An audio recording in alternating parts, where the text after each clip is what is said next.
Kabiinijutud podcast ja Eesti Põllumajandus-Kaubanduskoda esitleb EPA Stuudio 2025.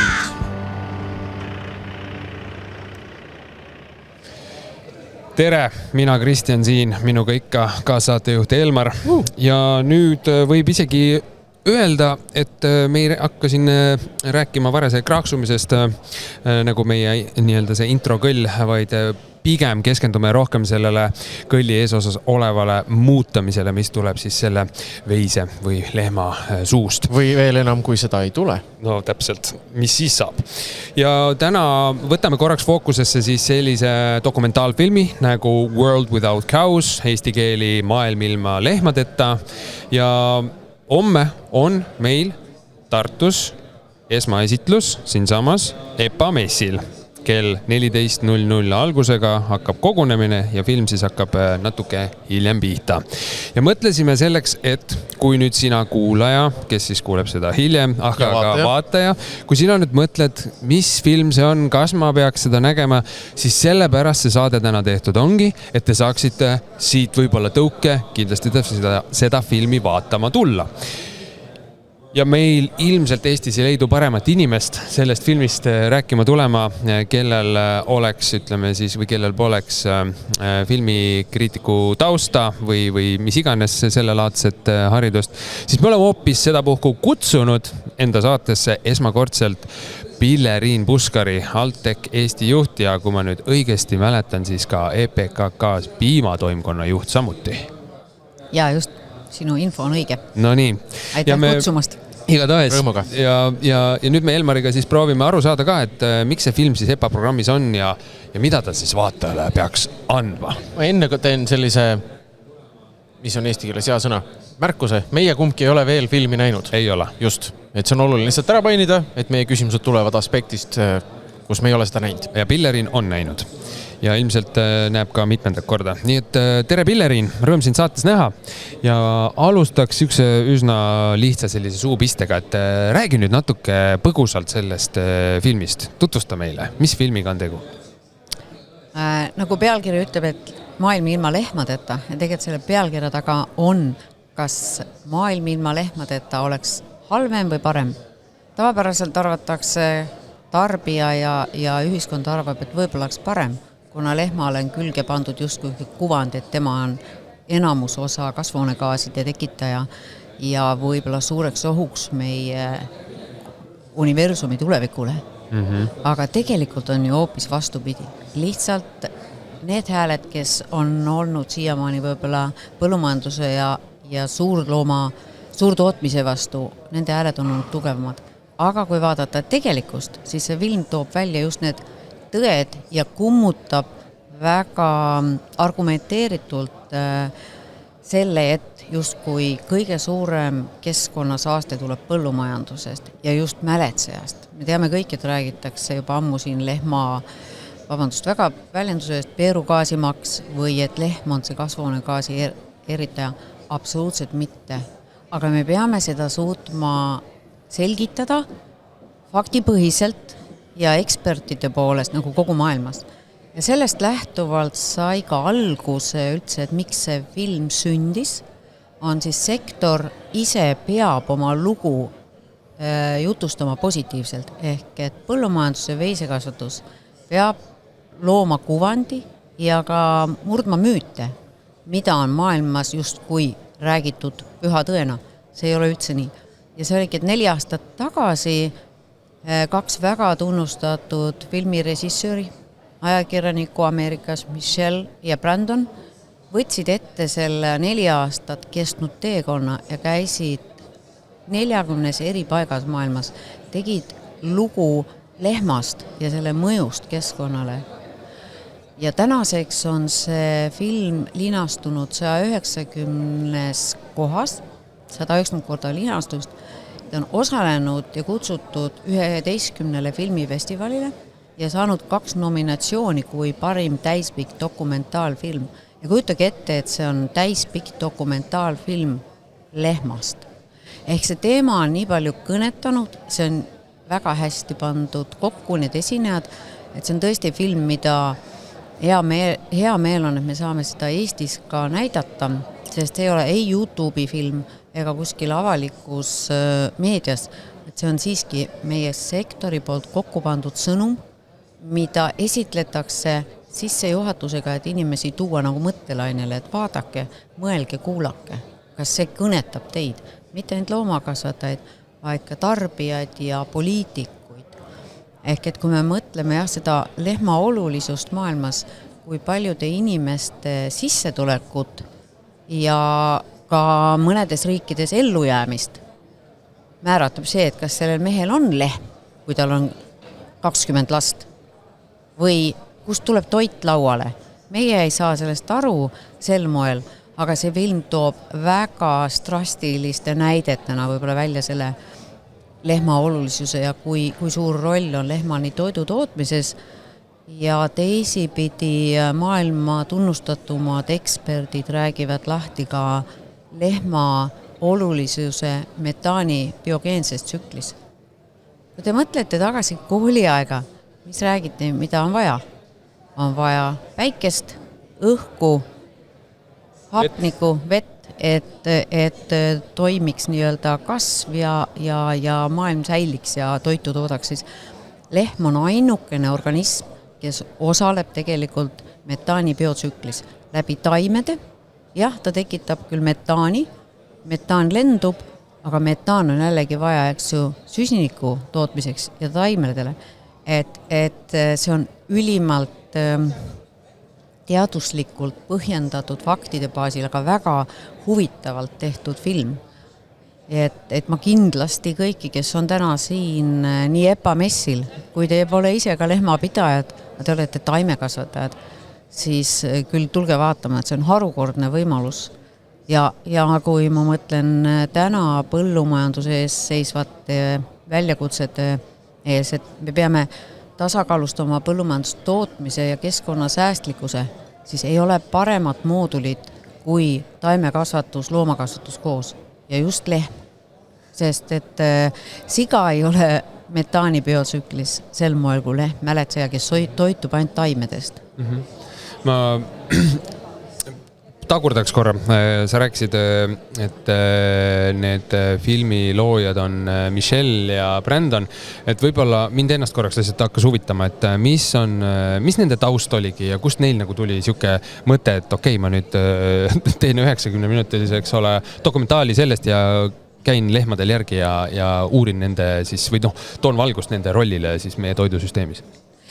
No, ütleme ausalt, et see filmi idee tegelikult ei tekkinud Michelle'il ja Brandonil, kahel väga tunnustatud ajakirjanikul ja filmirežissööril, vaid loomakasvatussektoril. Nagu ma ütlesin, et me ise peame oma lugu rääkima, aga et keegi selle paneks nii arusaadavasse keelde ja väga atraktiivseks ja mõistetavaks vaatajatele, selleks oli vaja väga tunnustatud filmitegijaid. Ühesõnaga inimesed, kes ütleme, oskavad lugu sellest lugu rääkida just nimelt ja inimesed, keda siis ka kuulataks, eks ole? Ja inimesed, keda neid ennast ka tegelikult väga see nagu kõnetas see teema, et kui sa käid 40 eri kohas erinevates maades, alates eks ju Aafrikast kuni Kesk-Euroopa juba industriaalmaadesse ja sa näed seda erinevust, no, et kuidas, milline on loomakasvatuse ja lehma nagu olulisus Aafrikas või kuidas suhtutakse loomakasvatajatesse ja lehma Euroopas, et nende eesmärk oli panna see sellisesse konteksti, et see puudutaks kõiki. Seal on muideks selles filmis on väga huvitav aspekt toodud sisse ja mina ka, kui esimest korda nägin filmi, et seal on üks inimene, üks tuntud niisugune toiduekspert, kes räägib, et taimetoitlust ja propageerib taimetoitlust. Ja lõpuks, selle filmi lõpuks tuleb välja see tõde. Ei, ta ei ole loomade vastu. Tema eelistab taimetoitlust, aga ta on kindel, et ilma loomadeta ei saa ka taimi kasvatada. Et siin on see kontekst on niivõrd hea ja keegi ei võitle kellegi vastu, ei tee maha, aga just tuuakse välja, ütlen jällegi, veise olulisus ja kui me mõtleme seda, et see on aastatuhandeid olnud niimoodi, kui veis kodustati, et ta on toonud meie lauale väga olulise osa toidust. ja veisekasvatus täna on loomulikult ka väga kõrgel tehnoloogilisel tasemel ja väga efektiivne. Mul tekkis selline mõte ka, et sa mainisid ka seda, et see ei ole just kui ainult, eks ole, nii-öelda tootjale suunatud film, et see võiks ka olla, eks ole, tarbijatele samamoodi, eks. Et mul tekib see küsimus, et kuidas siis juhtus niimoodi, et selle filmi kinolinale tõi EPKK, mitte mõni, ma ei tea, Apollo või Foorum Cinemas või ma ei mäleta, mis meil üldse need enam on. Et kuidas see nagu juhtus, et kas see kuidagi haakub Eesti olukorraga nagu niimoodi, et see oli aktuaalne või see oli lihtsalt selline? Jällegi, hea küsimus, minu käest on küsitud seda väga mitu korda siin ja helistatud, et kas me saaksime seda filmi näidata ka muulgas Apollo. Aga kuna see film räägib meie lugu, nagu loomakasutuse lugu, siis me ei taha, et see oleks lihtsalt kuskilt kas allalaaditav või vaadatav. Selle filmi juures on oluline just see, et me juhatame ka selle sisse ja me ikkagi täna kutsume ka tarbijaid seda filmi ise vaatama. Ja me tahame, et see oleks meiega seonduv. Ja me tahame, et see on põllumajandussektori ja EPKK-ga. EPKK on siin teinud ära väga tänuväärse töö, et seda filmi linastust korraldada ja Tallinnas, kui oli esimene kord Apollos, siis meil oli hea meel näha ka, et meil oli poliitikuid saalis, sest see sõnum on ka poliitikutele, kes määravad ära meie tuleviku. Regulatsioonid, keskkonnamõjude piiramine, kõik see, et jah, mina tahaks väga, et iga tarbija näeks seda filmi või vähemalt klippi. Ja ma siin juures märgin ära, et interneti või Facebookis on olemas kohe selline kodulehekülg, Facebooki leht, World Without Cows, kus on väga head treilerid sellest filmist ja natuke seda lugu. Sinna pannakse kogu aeg uudiseid juurde, et kus see film on esilenastunud ja hea meel on, et Michelle ja Brandon alustavad järgmine aasta oma järgmist ringkäiku maailmas nendes riikides, kus nad esimese korraga ei käinud ja jätkamaks seda lugu lehmast. Kas on, huvi pärast küsin, kas on võib-olla võimalus, et nad tulevad siia ka?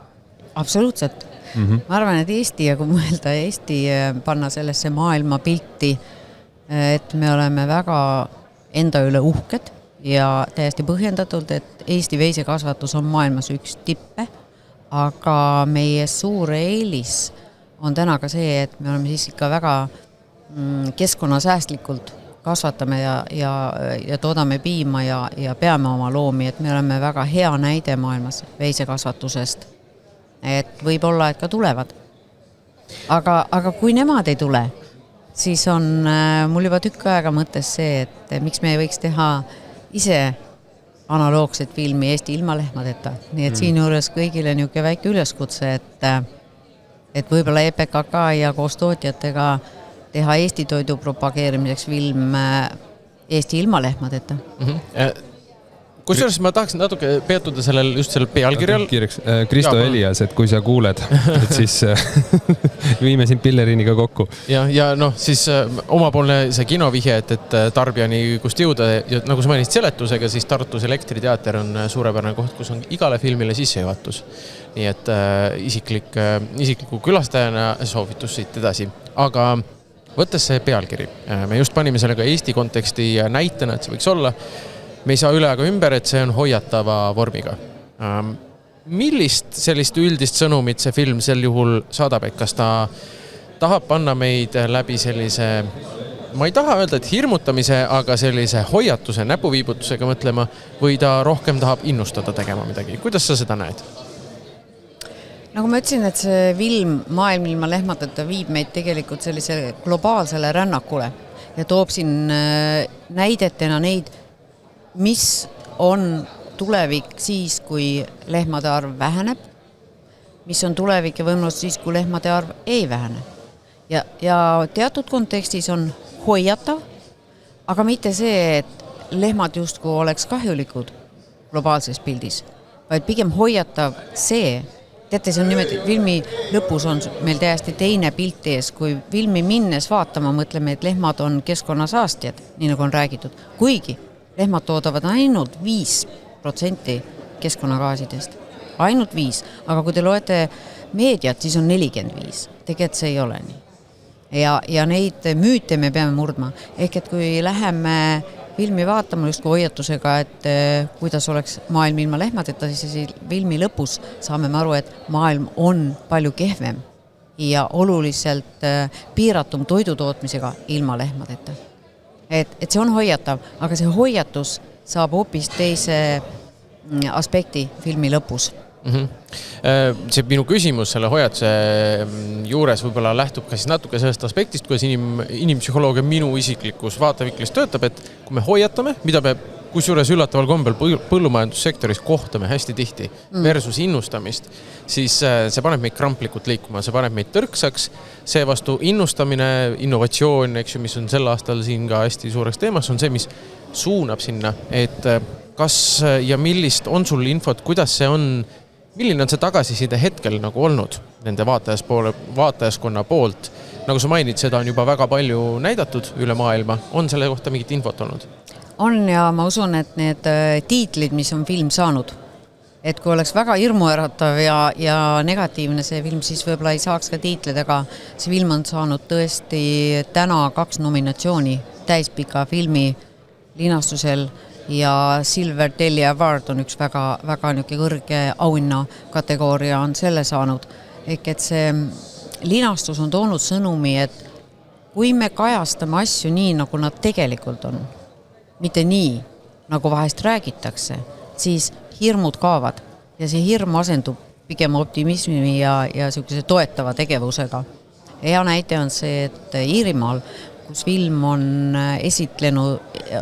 esitatud mitu korda ja muideks viimane filmi esitlus oli nädal tagasi Itaalia parlamendis ja põllumehed said peale seda, kui Itaalia parlamendis seda filmi esitleti, said ikkagi väga palju toetust erinevate programmide käivitamiseks ja üldse sektorile. Et see on see sõnum ja me lihtsalt peame seda rääkima ja need hirmud kallutama, sul oli õige küsimus. Meil on hirm ja kui asi jääb meile kaugeks, nagu enamus tarbijatele tegelikult jääb põllumajandus ja lehm kui selline, siis ongi, et kust tuleb piim tuleb udarast. Aga kui sa küsid, et kust tuleb lehma nii-öelda see heitgaas, inimesed ikka arvavad, et lehmad punksutavad, tegelikult ta tuleb eks ju suust. Et see on üks naljakaid asju, kui me räägime lahti, ahaa, ja just need faktipõhised argumendid, mis tegelikult loevad tarbijale, tuua inimene lähemale põllumajandusele, rääkida sinna juurde ka see teaduspõhine fakt ja võtta neid esinejaid nii-öelda ja arvamusi nii taimetoitlaste poole pealt kui ka ütleme põllumehe poole pealt, rääkida ära, et mis on olnud ajalugu, mis on olnud kriiside ajal lehma ja kogu põllumajandussektori toiduohutuse aspekt. Ja ma usun, et täna on inimesed väga vastuvõtlikud ja avatud sellisele infole, sest julgeolek on kõige selle taga. Julgeolek, nii ütleme meil sõjalistest vaatepunktist, aga ka toidujulgeolek. Ja veel kord, et see film on väga lihtsalt vaadatav, lihtsalt mõistetav, aga väga sügava sõnumiga. Ja see on kindlasti see, miks peaks absoluutselt kõik inimesed seda nägema. Sest Eestis on 80 000 küll lehma, aga veisekasvatuse mõju põllumajanduse sissetulekule, tööhõivele ja meie ekspordile on suurem, kui me igapäevaselt seda endale tegelikult teavitame. Mul tekkis selline nostalgiline mõte, ma ei tea, kui tegelikult nostalgid on, aga mõtlesin, et kas sina mäletad seda esimest korda, kui seda filmi nägid? Jaa. Kas sinu jaoks tuli sealt midagi niimoodi, et okei, pole selle peale kunagi mõelnud või tuli sealt midagi uut ka välja, sest enda sul veterinaaria taust on, eks ole. Ma kujutan ette päris palju sa juba tead, aga kas tuli ka midagi, mis oli sinu jaoks nagu mõtlema panev selline, natuke silmi avav? Ja seal filmis on üks eksperte, kes esineb Ameerika teadlane, kes on ilmselt kõige pädevam inimene, kes üldse teab kasvuhoonegaasist ja emissioonist ja jätkusuutlikust põllumajandusest. Ja tema tõi selle metaanitsükli välja seal nii lihtsalt mõistetavalt ja see oli küll, et jah, tõesti, et me peaksime seda koolis hakkama õpetama, et kust tekib metaan või mis see on süsinik ja seda sama kõige lihtsamat asja, süsinikuringlust või metaani tsüklit, et see võib-olla oli ja see lehm oli nagu tõesti niisugune seal kuldse kera keskel, kes tegelikult suudab kõige efektiivsemalt konverteerida metaani süsiniku läbi taimeõhu. Et see oli nagu väga, väga üllatav fakt ja teine fakt jällegi, mis põhineb ka uuringutel, et tegelikult veised toodavad ainult 5% kasvuhoonegaasidest. Kui me arvutame õieti. Aga kui me võtame arvesse erinevaid numbreid ja mitte teaduspõhiseid, siis me võime sinna panna mis tahes numbri. Keegi ei kontrolli ju täna. Kui ma kirjutan artikli, ütlen, et lehmad toodavad 80% Eestis metaanist. Keegi ei saa mind süüdistada vale faktides, sest fakti ei saa ümber lükata. Aga tegelikult see ei ole nii. Meid süüdistatakse vahest millegi eest, mida me tegelikult teinud ei ole. Ja nagu sa ütlesid, hirm ongi selles, et ups, siis mul ei olegi varsti enam rohelisi niite ja mida iganes kasvuhoonegaasid on ja toimub kliima soojenemine. Et just, et tegelikult on puht vastupidi. Et me justkui me siis vaatleme seda metaani kui kuri gaas, mis teeb kõik ikkagi jätkuvalt väga kehvaks, siis lihtne Matja ütleb, et kui meil on kuri gaas, siis me peaks seda kuri gaasi nagu vähem, eks ole, siia tekitama. Kuidas me seda vähem tekitame? Lehmad välja, eks ole. Just. Aga tegelikult see gaas on osa meie ökosüsteemist. Aga tegelikult me peame vaatama hoopis teisi metaaniallikaid ja neid vähendama. Et näiteks fossiilsete kütuste põletamine toodab oluliselt rohkem kasvuhoonegaase ja ükski auto ei ole selles fossiilse kütuse põletamisest tekkiva kas siis metaani või dioksiidi ringluses. Eks ju? Et kui meil on võrdluses, meil on näiteks 20 suurt rekat ja üks lehm, siis pigem lehm aitab tasandada nende veokite tekitatud metaani ja süsinikdioksiidi saastet. Et see on hoopis teine, kui see tegelikult välja paistab. Et ühel juhul ainult põletame, teisel juhul lehm sööb, toodab metaani, aga see läheb keskkonda ja 10-20 aasta pärast tuleb ta tagasi läbi taime ja see on ringlus. Et me ei võta midagi välja ega ei lisa, et see on ringlus. Suletud ring mõnes mõttes, jah.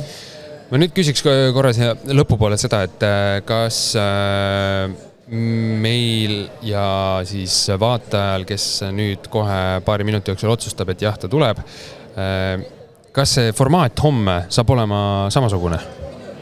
Et on mingi kogunemine, on mingi avasõna, kas tuleb mingi paneelidiskussioon, siis tuleb koos filmi vaatamine või räägi sellest ka äkki natuke? Ja, et me hea meel teatajad, Kerli Ats ja mina teeme homme selle filmi sissejuhatuse ja kuna film on täispikk dokumentaal, siis me ei tee seda väga pikaks, kuna EPKK poolt esimesel korral, kui korraldasime, meil oli sissejuhatus pärast paneeldiskussioon, seekord me teeme natukene lühemalt, aga kindlasti niisuguse mõtteid avava sissejuhatusega ja pärast kokkuvõtetega. Okei.